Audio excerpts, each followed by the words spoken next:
Hello, I'm Daniela, a young ambassador in Inspiring Girls Switzerland. We have started a new series of interviews called Inspiring Interviews, where I interview role models in various fields to showcase as many careers options as possible to us young girls. Today I'm interviewing Martina Müller, who is the marketing director in Switzerland and Austria. Hello, Martina. Thank you for being here. Hi, Daniela. Nice to be here. Could you introduce yourself a little? Sure. So thank you for having the chance to be here. So it's an honor for me that you are speaking about role models and you invited me. So I thank you so much. It's really a great honor for me. So as you said already, my name is Martina. And I'm in charge of marketing and the trading, so which is the buying department of Marino Switzerland and Marino Austria. I joined the company 10 years ago, so already quite a long time in the company. And since then I had quite a lot of different positions as well within Marino, which I think is a great example as well, that you don't have to choose your path from the beginning. So as the years pass, you do your job well, you always get an opportunity to develop and to do more, I think, and to also get to know different areas. So before I joined Marino, so originally what I did long time ago, so I did high school as well. I finished high school and then I first started to work into tourism.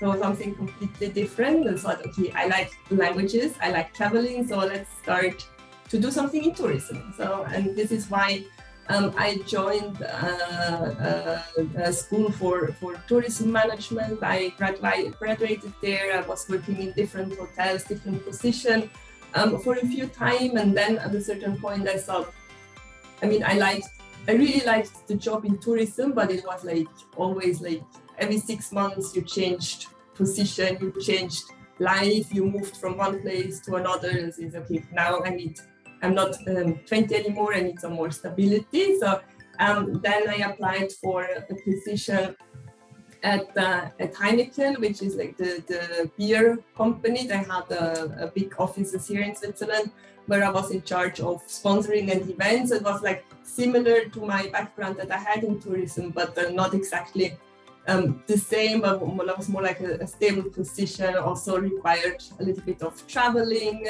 I could use the languages that I really liked and that I really enjoyed, and like that I got the job, which was to me really good and a big opportunity to have a first step in a international company and move from there. And after I think 4.5 years, I got offered the opportunity to work for Marino, which I think was for me a really big opportunity in my life, because I think all women really love the product. So it was wow. I came from beer, which was really male oriented, which I also like, because it transmitted a nice lifestyle, and I really like the brand. But if you're coming from a beer world, the product is nice, the lifestyle, but it's not really exactly my product. And then you come to Marino, where I think it's paradise for every woman, and then you think, so wow, now really, it was really a big opportunity for me that I could start working for Marino. And as I said, 10 years now, I still like it. It's changed a lot, but I think it gave big opportunities for me to develop personally and to move forward in my career. When you were my age, what did you think that you wanted to do? Well, honestly, I never knew. I found it so difficult to go into the right direction. And for me, I did high school, and then I finished high school, and it was okay, now you have to choose. After high school, you should go to university, you should do your studies. But I had never a clue about what did I want to work. So I never said, okay, I wanted to be a doctor, or I wanted to be a teacher, or whatever. For me, this was never something that I was thinking about. So the thing that, for me, what I was always thinking about is, what do I like doing? So therefore I said, I like languages. Okay, I should do something with languages. Or I like traveling, so therefore I should do something in tourism. And then I just happened to, okay, I like tourism, I like traveling, I like the languages, so let's join that school for tourism management. But without having a clear idea in my head about, okay, when I finish, what do I want to do? So I think for me, this was, I know a lot of people, when they are young, they exactly know what profession they would like to do. For me, it was never like that. I just said, okay, I like doing this and this and this, therefore I do that. And then I think when you do what you like, I think a lot of doors will open for yourself. So I think it's not, so for me, this, I think it worked really well because I did not have my career path where I said, okay, I would like to be whatever, so therefore I need to have this education, I need to study that, and I have to do this apprenticeship, this traineeship. So it was more like, okay, today I like languages, I like tourism, okay, I do this tourism school. And then I think the things developed like that and moved forward. And back then, were you a good student? I think I was, for me, going to school and study was quite easy. So I never had like difficulties to memorizing and to learn things. So learning new things for me was always something quite easy. And I think I went through my studies not with the best grades always with good grades, but not with the best. But it went quite easy for me. So I think I had to invest time in studying, in learning, but I always knew exactly what did I have to do in order to finish well and in order to get good grades. So I think so the studying time for me was something that I was lucky that I never struggled a lot with the learning things. And what was like the most important subject you studied for your current job? I think there was not just one. So the tourism management school that I made was quite broad. So it was covering a lot of different subjects. So you had to do accounting, which I did not like at the time, but you also had to do economy. You had to do like HR management and the languages and history, and it was quite broad from that perspective. And I think this is something also how my profile is. I would say that I'm not, I could not say, look, I'm specifically good or I'm an expert just in one thing, but I know a little bit of everything. And I think this helped me to have like a thinking that, okay, when I'm speaking, for instance, with someone in accounting, I understand what they speak about, even though I'm not an expert, but at least I can follow. If I'm speaking to someone from, like at the time where I was in charge only for marketing, but when I was speaking to someone, for instance, in buying, I could follow them. So I think it's like for me, the most important thing is to have like a profile which was quite broad, and I never considered myself a specialist. And sometimes I think it was also, it made me feel a little bit bad because I saw around me a lot of people that were specialized in something that I know, okay, they were the expert in that field. That's not, in what field am I the expert? And okay, actually none, but I think actually, okay, then it's just that I have a different profile, that I'm not just, I said, okay, this is the thing that I studied that helped me a lot. But what helped me really a lot is that exactly I did not just focus on one specific subject, but I could like follow different topics and develop and learn in different areas. So you have done like a lot of things, and as you said before, when you worked in the beer industry, that's more like for, well, it's seen like a male thing, like a man drink more beer, and so it was hard, like weren't there like not that many female working? It was actually not that hard to work there, because I think like how people were treating themselves, it was a very open communication. And this is what I liked in that environment, so that people were really open with themselves and okay, just like, man, if I don't like about something that you said, I just tell you. And then they were angry with each other like 2 minutes and then everything was forgotten again. But always you knew what they wanted or what they were thinking. I had the problem in the opposite direction. So when I quit Heineken with the male environment, that I then joined the female environment. At the beginning, it was quite tough for me, I must say, because I was used to very direct communication. And then with a lot of females at the beginning, it was more like, you know, a little bit behind and people like maybe not telling you directly what they think. And this was for me, the atmosphere which was at the beginning quite difficult to adapt. But I think at the end it's also, I mean, what kind of personality you are, and then I think it doesn't matter if you're in a male or female environment, because when you are adapting to your environment, if you are open, you will manage well everywhere. But I had no difficulties at all when I joined Heineken, the male environment, but I had difficulties at the beginning joining a female environment. That's quite funny, actually, because I also think that sometimes it's easier to like, when it's with boys, they're like more simple, and with girls, it's harder. Yeah. And so you work in marketing. What exactly is that? Well, I think marketing is also quite broad. I think a lot of people, when they think about marketing, they see or they picture people, or they think people are there and doing all the creative stuff and working on creative campaigns and just like the creative people. I think this is when a lot of people, when you think, okay, you're in marketing, you're creative. I must say, I'm not at all.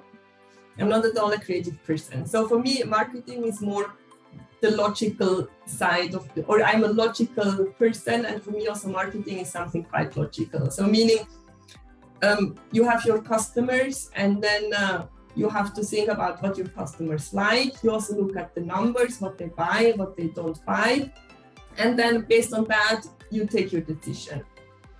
So this is also the most important part, I think, of the marketing world that we have, or how we live it within Marino. I think we look at our numbers. We see based on numbers or like shopping behavior or what brand a certain person is buying, or how many times a person is coming, or whatever. Then we take the decisions and we adapt our actions based on that. So I think marketing is very much like a support to, like in our case or in our company, to generate sellouts, so to make people buy your product, and then but also then to measure that. So it's for us, like every action that we do, we can then at the end of the action say, did it work or not?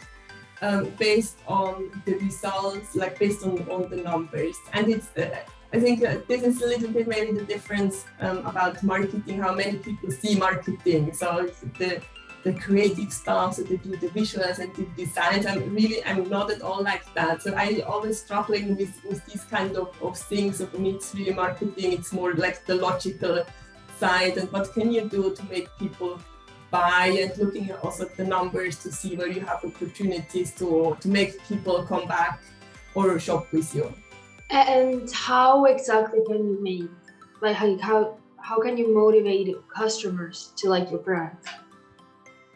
Well, I think this is a really, really good question, and we don't have a single answer to that. So I think first of all, I think there are a lot of things that are connected that customers make, or that we make customers shop at you and not with your competitors. I think first of all, I think it's very important that you are visible. So if a customer doesn't know you, he will never shop with you.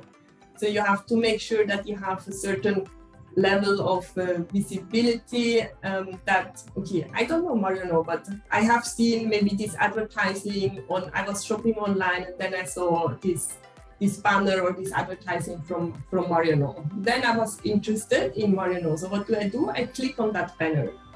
And then I visit the website in this case, and then also here you have to make sure that you are consistent with what you want to communicate, that customers can find easily what they are looking for, that you are transparent with the pricing, that they know how to find the prices, that you are transparent with your delivery promise, that is you can order now and then you will receive 1 day, 2 days, whatever later you will receive your product. And then I think it's like the whole customer journey from the moment where you first get in touch with a brand that needs to attract your attention, but then you also have to make sure that customers can easily interact with you, they can find what they want, they get easy product description, and then eventually they will buy. And once they bought, you have to make sure that they buy again, not that you contact them, you send them a nice email saying, hey, thank you Daniela for shopping with us, and we think that you might also like this and this and this product. So to see what customers like, that's more theoretical, and the actual campaign that is made around the product, it's more creative. Yeah, exactly. So then the actual campaign needs to be something nice, something attractive, that the customers also want to shop with you. Or our stores, for instance, they have to look nice. So the shop windows have to be in order, they have to be attractive. Then when you come in as well here, so the shops has to be in order. You have to be able to navigate easily, to find the brands that you're looking for easily, and you have to also have the right stuff in this case that give you the right advices, and they understand what you want and show you the products that you actually want, and not something that is not at all for you. So now that social media is real, I had a question because I am really interested in marketing. Mm-hmm. Is that something that helps a lot with the campaigns, like putting everything through social media, or is it better when it's not there? No, you have to be there. So you really have to be there, because now I think everyone is on social media. Everyone, even my parents use Facebook, so you have to be there for everyone. I think it's not, because I think a few years ago social media was just for the younger people and no one else will know the social media we are not interested in, and it will not work. But now everyone is on social media, so we have also older people, also older customers are on Facebook. I said my mom is, or my father, they are on Facebook, and maybe they would not necessarily buy something as well through social media, but still to create the awareness, to be there is so important.